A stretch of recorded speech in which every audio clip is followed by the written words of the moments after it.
চলছে Bangladesh Pakistan test series দ্বিতীয় দিন শেষে বাংলাদেশের ব্যাটিং দেখে শুধু বাংলাদেশের দর্শকরাও নয়, তামিম ইকবালও কমেন্ট্রি বক্স থেকে হতাশ। এর পিছনে প্রথম কারণ আপনি দেখতে গেলে দেখতে পারবেন, বাংলাদেশের প্রথম 3 ব্যাটারই আউট হয়েছেন ইন্ডিয়ান ফাস্ট বোলারের হাতেই। শুধু ইন্ডিয়ার ফাস্ট বোলারের হাতেই না, 3 জনই হয়েছেন বোল্ড আউট। এর ভিতরে চতুর্থ উইকেট দেখে আমি খুবই হতাশ, কারণ নাজমুল হোসেন শান্তর ওই বাড়িটা যদি নাও দিতেন তারপরও কোনো ক্ষতি হতো না। তারপরও কেন শান্ত ব্যাটের কানায় লাগাতে গেলেন? ইন্ডিয়ার সিরিজে বাংলাদেশ প্রথম টেস্টে প্রায় হারার পথেই বলা যেতে পারে। তবে এই টেস্ট পঞ্চম দিন তো দূরের কথা, চতুর্থ দিন তাই যাবে কিনা তাও সন্দেহের ভিতরে আছে।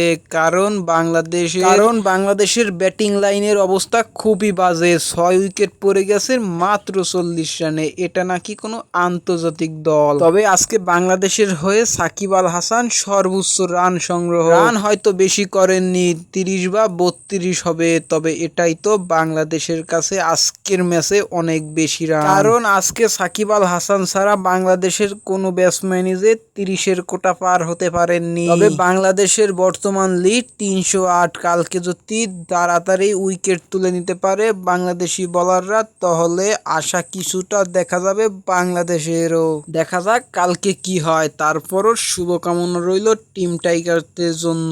তোমরা ভালো কিছু উপহার দাও বাংলাদেশের দর্শকদের।